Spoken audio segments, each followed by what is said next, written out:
Hello बच्चों, आइए आज हम करते हैं हिंदी व्याकरण का तृतीय अध्याय जिसका नाम है संधि यानी जॉइनिंग।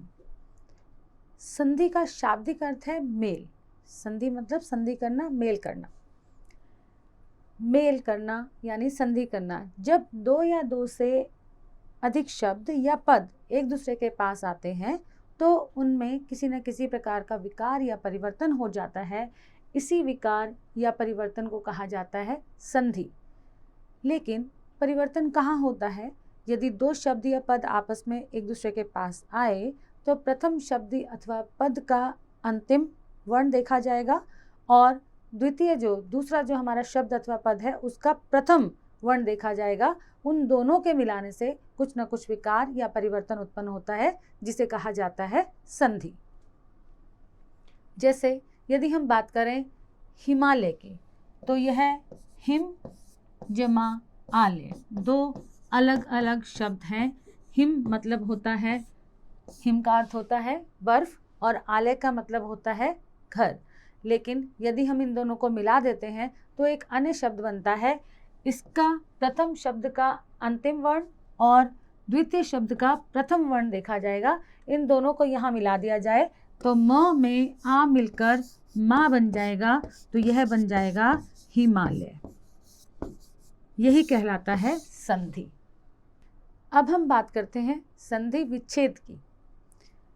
नाम से ही आपको स्पष्ट है, संधि मेल था और संधि विच्छेद मतलब जिन शब्दों की संधि हो चुकी है उनको विच्छेद कर देना, उनको अलग अलग कर देना कहलाता है संधि विच्छेद।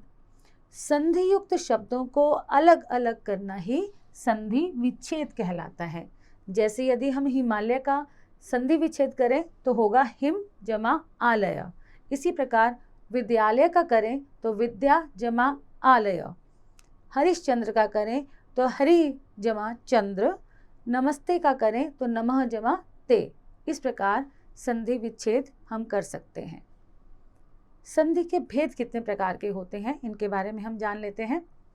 संधि के 3 प्रकार के भेद होते हैं, स्वर संधि, व्यंजन संधि और विसर्ग संधि। सबसे पहले हम जान लेते हैं स्वर संधि क्या होती है, इसके कितने भेद होते हैं, कितने प्रकार की होती है ये। अभी इसके विषय में चर्चा कर लेते हैं। स्वर संधि, दो स्वरों के पारस्परिक मेल से जो विकार अथवा परिवर्तन उत्पन्न होता है उसे कहा जाता है स्वर संधि।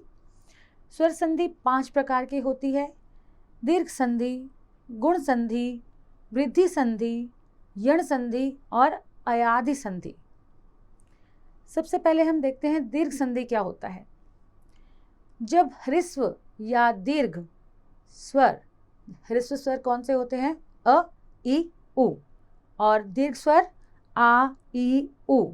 जब ये दोनों स्वर आपस में मिल जाते हैं तो दीर्घ स्वर यानी आ, इ या उ बनाते हैं। इस प्रकार से जो संधि होती है उसे बोला जाता है दीर्घ संधि। जैसे यदि अ और आ वाले शब्द आ जाते हैं, आ बनता है। अ और आ वाले शब्द मिलकर क्या बना रहे हैं? आ। ये यहाँ उदाहरण दिए गए हैं, अभी हम देखते हैं इन्हें। उसके बाद हम बताते हैं आ और अ मिल जाए तब भी आ और आ का मेल हो तब भी आ ही बनेगा। जैसे यदि हम मिलाते हैं अधिक, अधिक जमा अंश, यहाँ पर हमारे पास क में अ मिला हुआ है और आगे भी अ है, अर्थात अ और अ का जब मिलान होगा तो हमें मिलेगा आ। तो अधिक जमा अंश मिलाकर क्या बनेगा? अधिकांश। इसी प्रकार यदि सत्य और आग्रह इन दोनों का मिलान किया जाए, इन दोनों की संधि की जाए तो य जो अंतिम वर्ण है हमारे प्रथम शब्द का उसका अ और द्वितीय शब्द का प्रथम वर्ण है आ, तो अ और आ मिलाकर फिर से आ बनाएंगे और सत्य जमा आग्रह मिलके बनाएंगे सत्याग्रह। इसी प्रकार आ और अ को देख लेते हैं। जैसे दीक्षा जमा अंत, दीक्षा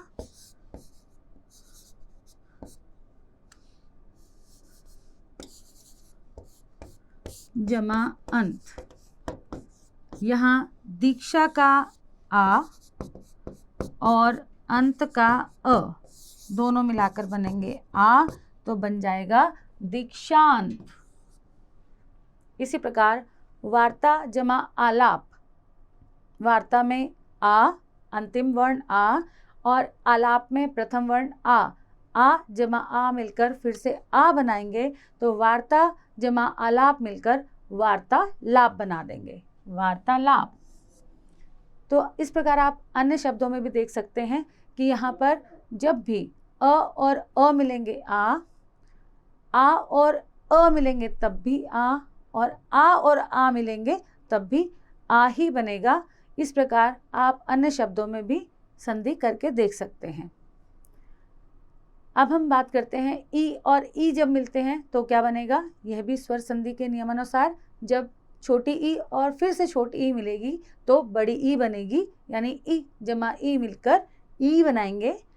ई जमा बड़ी ई मिलकर भी ई ही बनाएंगे, और इसी प्रकार बड़ी ई पहले आ जाए छोटी ई बाद में आए तब भी बड़ी ई बनेगी, और दोनों बड़ी ई जमा हो जाए तब भी बड़ी ई ही बनेगी, यानी जो दीर्घ रूप है स्वर का वही हमारा बनता है। जैसे कि हम कुछ शब्दों में देखते हैं, अभी जमा इष्ट, अभी जमा इष्ट,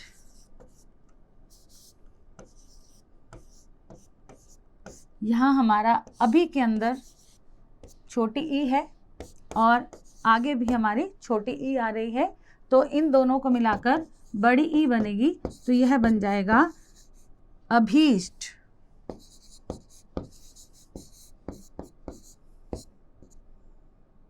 ठीक है, तो आपने जाना ये दीर्घ संधि में जब भी हमारे स्वर अ वाले मिलते हैं, आ या फिर आ और आ, तो हमेशा आ बनेगा। ई का कोई भी रूप आपस में मिल रहे हैं, दोनों छोटे रूप, दोनों बड़े रूप, या दोनों में से कोई भी आगे या पीछे आ रहा है तो बनेगा बड़ी ई। जैसे कि एक और हम यहाँ उदाहरण देख लेते हैं, रजनी जमा ईश, रजनी में न में बड़ी ई की मात्रा है, तो बड़ी ई यहाँ और आगे भी ईश में बड़ी ई, दोनों को मिलाकर बड़ी ई बनेगा, तो रजनीश, रजनी जमा ईश मिलाकर रजनीश। इसी प्रकार यदि आप नारी जमा इच्छा मिलाएं, नारी, र में बड़ी ई की मात्रा, यानी पहले आपके पास बड़ी ई आ रही है और इच्छा में छोटी ई आ रही है, दोनों को मिलाकर बड़ी ई बनेंगे, तो बन जाएगा हमारा नारी जमा इच्छा नारीचा, नारीचा। जैसे हमने ई और ई के बारे में संधि देखी, ऐसे ही ऊ के विषय में हम देख लेते हैं संधि कैसे होती है। उ जमा ऊ, यदि हमारे दोनों छोटे ऊ पहले आए तो बनेगा बड़ा ऊ, यानी ऊ जमा ऊ मिलाकर ऊ। और यदि बड़ा ऊ और छोटा ऊ इन दोनों की संधि हो तब भी बड़ा ऊ ही बनेगा, ऊ जमा ऊ। जैसे सु जमा उक्ति, सु जमा उक्ति, यहाँ पर स में छोटा ऊ है और आगे भी छोटा ऊ, यानी ऊ जमा ऊ मिलाकर हमें मिलेगा ऊ, तो यहाँ पर यहाँ बड़े बड़े ऊ की मात्रा लग जाएगी सूक्ति। इस प्रकार आप संधि कर सकते हैं ऊ की। एक और उदाहरण यहाँ देखिए, भू जमा उद्धार, भू में भ को बड़े ऊ की मात्रा है, यानी यहाँ आ गया बड़ा ऊ और यहाँ छोटा ऊ, तो आपने बड़ा ऊ ही प्रयोग करना है, बड़े ऊ की मात्रा ही प्रयोग करनी है, तो भू जमा उद्धार बन जाएगा भूद्धार। इस प्रकार आपने देखा कि हम किस प्रकार स्वर संधि का शब्दों में प्रयोग करते हैं। अब हम करते हैं इसका द्वितीय प्रकार गुण संधि। गुण संधि, जब अ आ के बाद ई ऊ या री आ जाए, अ आ के बाद ई ऊ या री इनमें से कोई भी स्वर आ जाए तो दोनों मिलकर ए ओ या अर बना देते हैं। जैसे देव जमा इंद्र, देव जमा इंद्र, यहाँ हमारे पास देव में अ है और अ के साथ आ गया ई। जब अ और ई मिलेंगे तो ए बनाएंगे, अ और ई मिलाकर ए बनाएंगे। तो इसका जब ए बनेगा हमारे पास आ जाएगा देव जमा इंद्र, देवेंद्र। देव जमा इंद्र, देवेंद्र। तो आपको इस प्रकार यह याद रखना है, यदि अ के बाद ई आ जाए तो ए बन जाता है। इसी प्रकार जब अ के बाद बड़ी ई आ जाए तब भी ए ही बनेगा। जैसे उप जमा ईक्षा, उपेक्षा। अ और ई अथवा अ और ई मिलाकर बनेगा ए। इसी प्रकार परम जमा ईश्वर जब मिलेंगे, परमेश्वर, ए का रूप वो धारण कर लेते हैं। आ के बाद यदि ई आ जाए तो भी ए ही बनता है। जैसे अ के बाद ई आ रहा था तो ए बना था, आ के बाद भी ई आ जाए तो भी ए बनेगा। जैसे रमा प्लस इंद्र। रमा में जब इंद्र को आप जोड़ोगे, इनकी संधि करोगे तो ए बनेगा रमेंद्र। इसी प्रकार आ में यदि ई मिल जाए तो भी ए ही बनता है। उमा जमा ईश, उमेश। तो आपने देखा अ ई मिलाकर ए बना रहे हैं, आ ई मिलाकर ए बना रहे हैं, आ और बड़ी ई मिलाकर भी ए, और आ और छोटी ई मिलाकर भी ए ही बन रहा है। अ जमा उ आ जाए, यदि प्रथम वर्ण का अंतिम, प्रथम शब्द का अंतिम वर्ण अगर अ है और द्वितीय शब्द का प्रथम वर्ण यदि उ है तो ओ बन जाता है। जैसे वीर जमा उचित, यहाँ पर अ है और यहाँ पर उ मिल गया तो ओ बन जाएगा वीरोचित। इसी प्रकार अ में उ मिल जाए तो बन जाता है ओ, यानी ओ ही बनेगा वापस।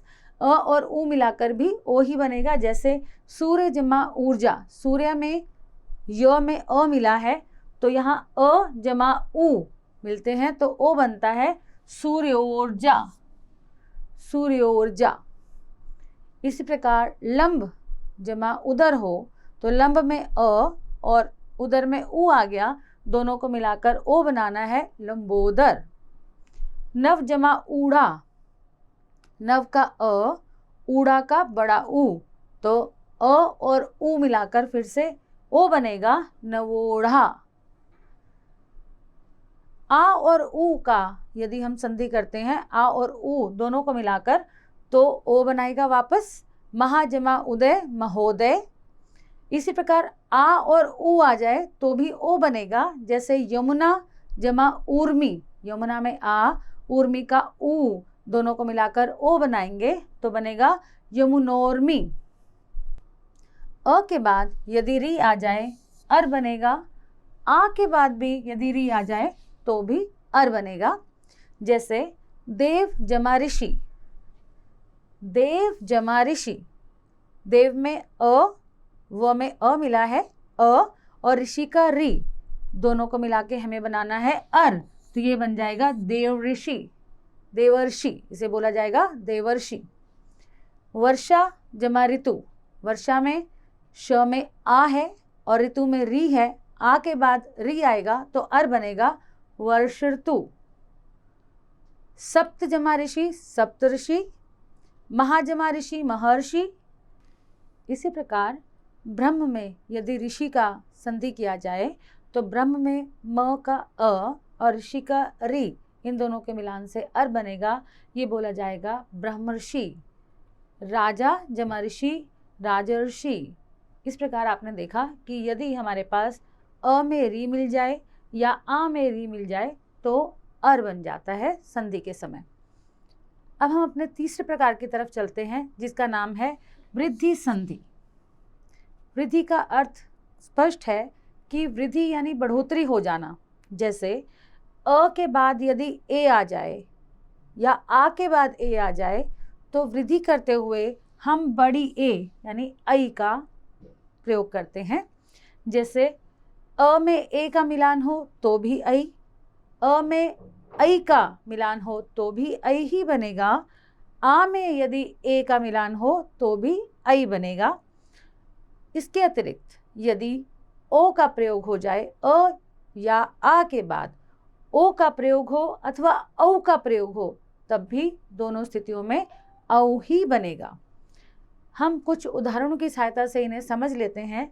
यदि हम बात करते हैं लोक जमा एषण, लोक जमा एषण,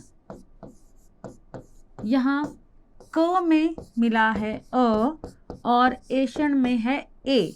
इन दोनों की संधि हमें वृद्धि संधि से प्राप्त होता है ऐ। तो यह बन जाएगा बड़ी ए यानी ऐ, जिसे बोला जाएगा लोकेशन, लोकेशन। धन जमा ऐश्वर्य, धन में न का अ और ऐश्वर्य में बड़ी ए है, तो इन दोनों को मिलाकर बड़ी ए यानी ऐ बोला जाएगा। धन जमा ऐश्वर्य, धनैश्वर्य। एक जमा एक, एक जमा एक में यहाँ क का अ और ए मिलेगा तो ऐ बनेगा एकैक। इसी प्रकार मत जमा ऐक्य यानी त में अ और ऐ का मिलान होकर वापस ऐ बनेगा, जिसे बोला जाएगा मतैक्य।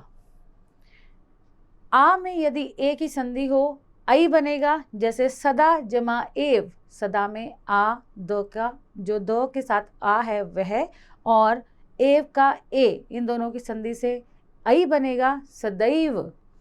परम जमा ओज, परम में म का अ और ओज का ओ, दोनों को मिलाकर औ बनाना है, वह बनेगा परमौज। क्यों? क्योंकि अ और ओ की संधि से औ बनता है। इसी प्रकार अ और औ की संधि से औ बनेगा। तो वीर जमा औदार्य करें, तो वीर में र का अ, औदार्य में औ, दोनों को मिलाएंगे अ और औ को, तो औ बनेगा। तो इन दोनों की संधि से जो नया शब्द बनेगा वह है वीरौदार्य।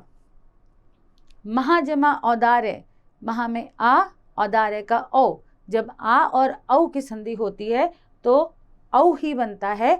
महाजमा औदार्य मिलाने से महोदार्य बनेगा। वन जमा औषधि, अ जमा औ मिलाकर औ बनता है, तो वनौषधि बोलेंगे इसे। महा जमा औषध मिलाकर महौषध बोला जाएगा, महौषध बनेगा। क्योंकि यहाँ भी आ और औ की संधि हो तो यहाँ पर भी औ ही बनेगा।